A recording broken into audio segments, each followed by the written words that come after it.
After using Arrow Lake for over half a year, it is one of my favorite platforms to overclock. I have had great results overclocking various parts of the platform.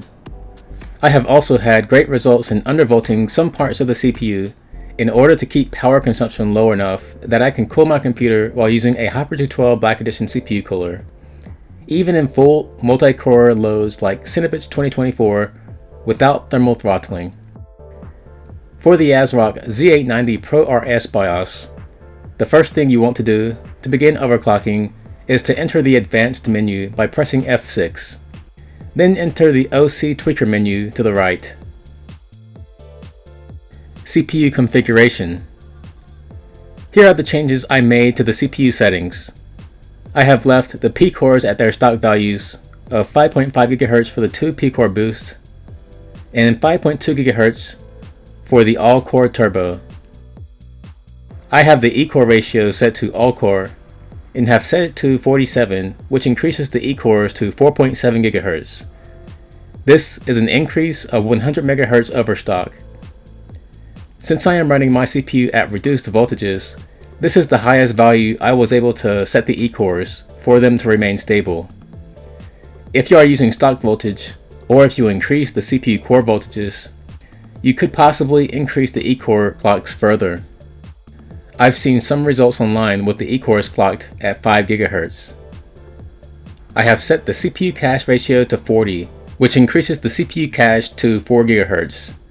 This is a 5% increase over the 3.8 GHz that the cache runs at stock. I also put a slight undervolt on the CPU cache, and it is still able to hit 4 GHz on my setup. I will go over the voltage settings later. For the NGU and D2D, I have set both of those to 34, which sets them both to 3.4 GHz. Compared to 200S boost, this is a 6% increase to the NGU and the D2D.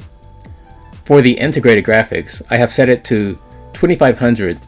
This sets the integrated graphics clock to 2.5 GHz, which is a 500 MHz increase over stock. Aside from that, the only other settings I changed in this menu was both the short and long duration power limit.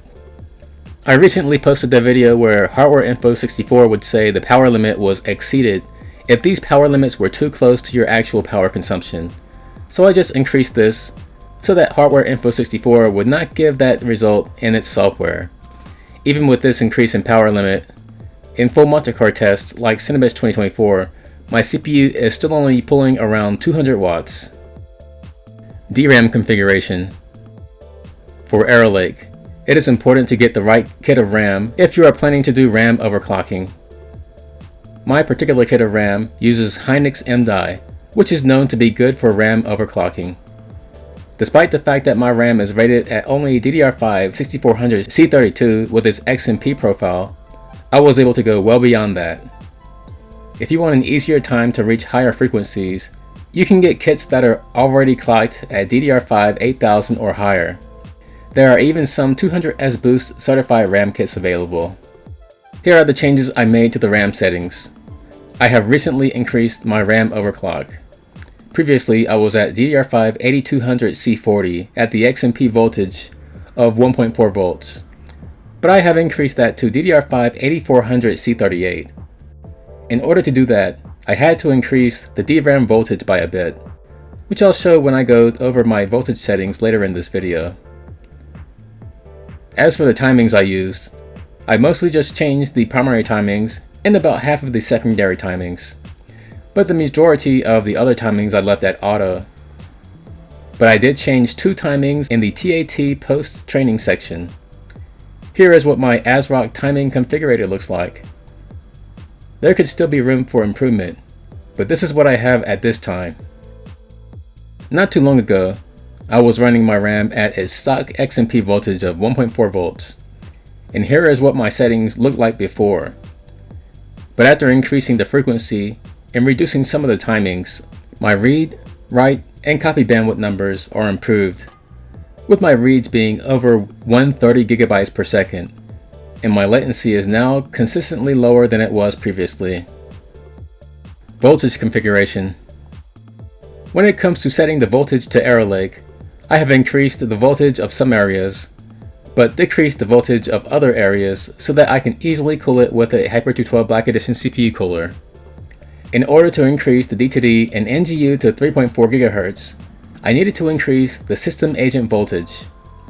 When I previously had these set to 3.2 GHz, I could use a fixed voltage of 1.2 volts for the system agent.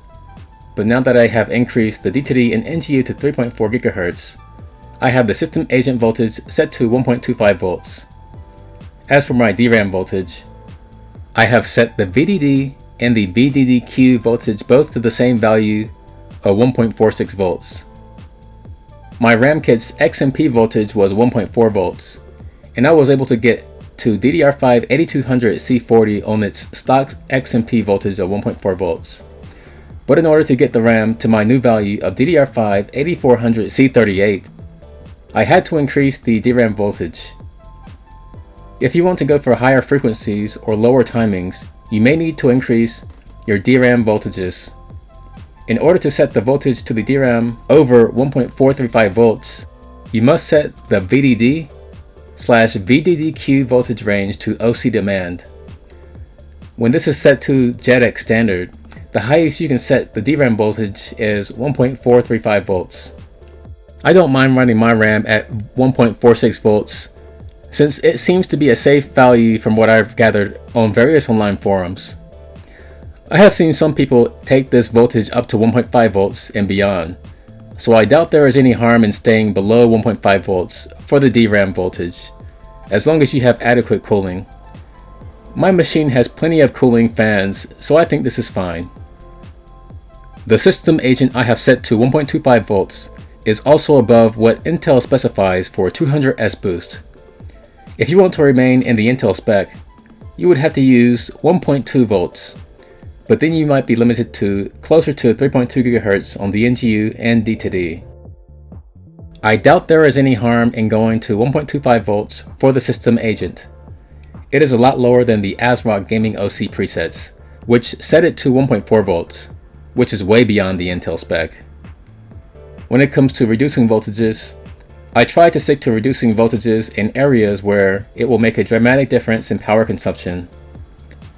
But for things like system agent and DRAM voltage, lowering them doesn't really lower temperatures much, and running at lower settings limits the amount that you can overclock them.